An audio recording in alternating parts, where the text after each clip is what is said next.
I'm Meg Rosenburg, and I'm the Tolman Bacher House Curator for the Keck Institute for Space Studies. This house was completed in 1926 by Richard C. Tolman, who was a professor at Caltech. And in the 1920s, this was a shady residential street. As you can see now, campus has expanded, and this house has witnessed all of those changes over the years. The Tolmans lived in the house until 1957, and then the Bachers, Robert and Jean, moved in. And since that time, it's belonged to Caltech and is now a part of the Keck Institute.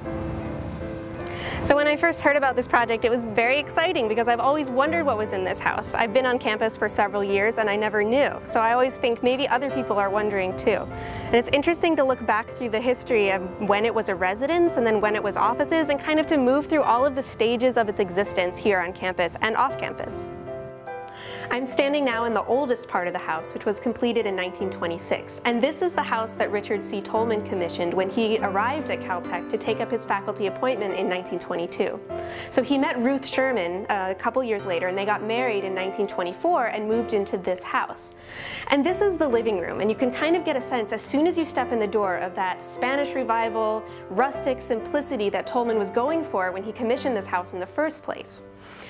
This was the center of life for the Tolmans. It was a place for these vibrant social gatherings, dinner parties, and also for quiet conversations or reading by the fireplace, and for intellectual conversations as well. And they always had a little dog who was sprawled out in front of the fireplace.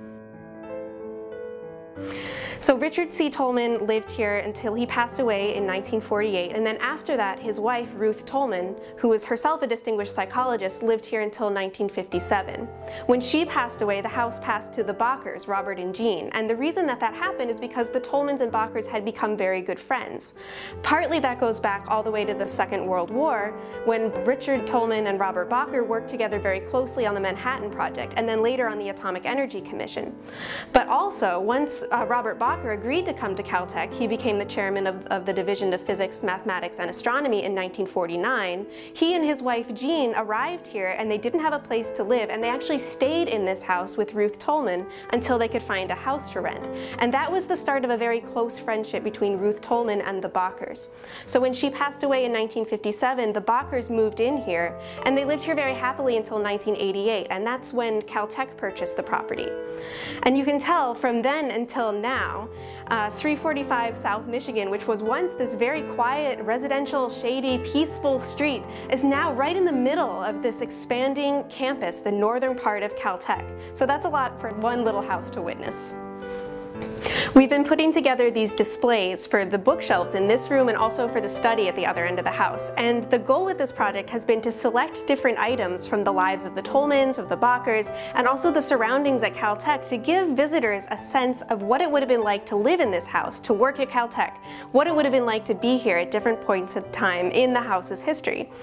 So the challenge with that is, how do you capture all of those eras that this house has witnessed, all the way from the 1920s till today? So what we hope is that by putting together these displays of notes and letters and pictures and newspaper clippings, visitors and also people here for the Keck Institute for Space Studies get a sense of walking into Caltech's history and experiencing it in a very visceral way.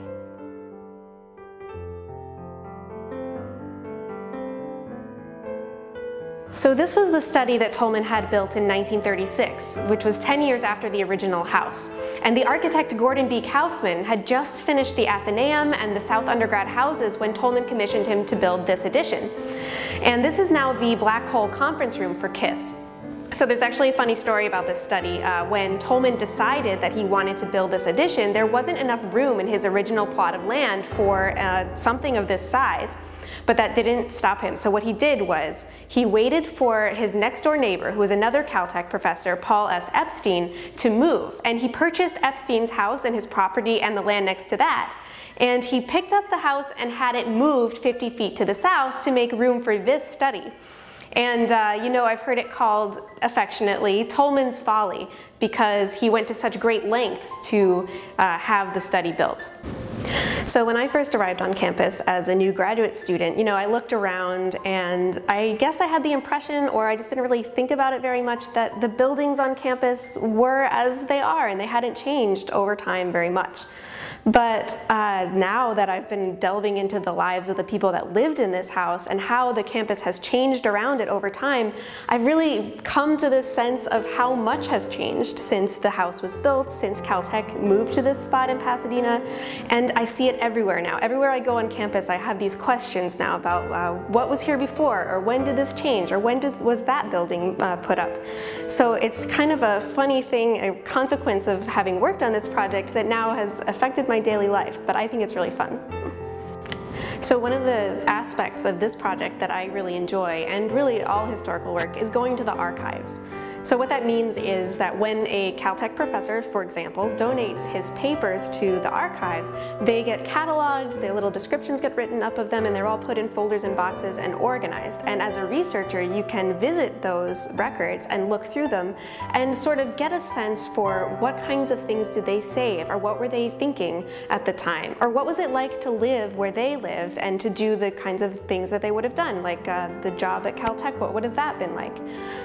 So you kind of get a little peek inside their lives, and it's never going to be complete because you only have little bits and scraps of things, but that's kind of part of the fascinating aspect of it, because it's like an endless little mystery about what you can figure out and what you can learn from the kinds of things that are left behind. And it's kind of made me think in my own life, what kinds of things am I going to save? Because, maybe someday in the future, some historian will actually care and be looking through my things. And I just wonder what they'll have learned from the kinds of things that I might save. So here we are in the backyard of the Tolman Bacher house, and this space has undergone quite a few changes over the years that it's been occupied. So when the house was first built, this was a little cozy garden area. There were gardens over here and a little retaining wall on that side, and over here was a garage which had been converted into a guest house. And Robert Oppenheimer used to spend his spring quarters here at Caltech teaching, and he would stay in this guest house with his good friends, the Tolmans. Later on, when the house passed to the Bachers, they installed a swimming pool in this area, and they had to get special permission, a guarantee from Caltech's president that the new construction on campus wouldn't encroach on the swimming pool grounds or on any of his property. So when the house passed to Caltech in 1988, they took out the swimming pool, and it was used for a while as a reception area, and now it's part of the beautiful new Keck Center on campus for the headquarters of the Keck Institute for Space Studies. So now, as part of the Keck Institute for Space Studies, the Tolman Bacher House has a chance to be part of this future endeavor to move forward space science and technology. And its owners, its original owners, Tolman and Bacher, would be pleased to know this, I think, because they spent their entire lives working towards the advancement of science, and now it's continuing on into the future.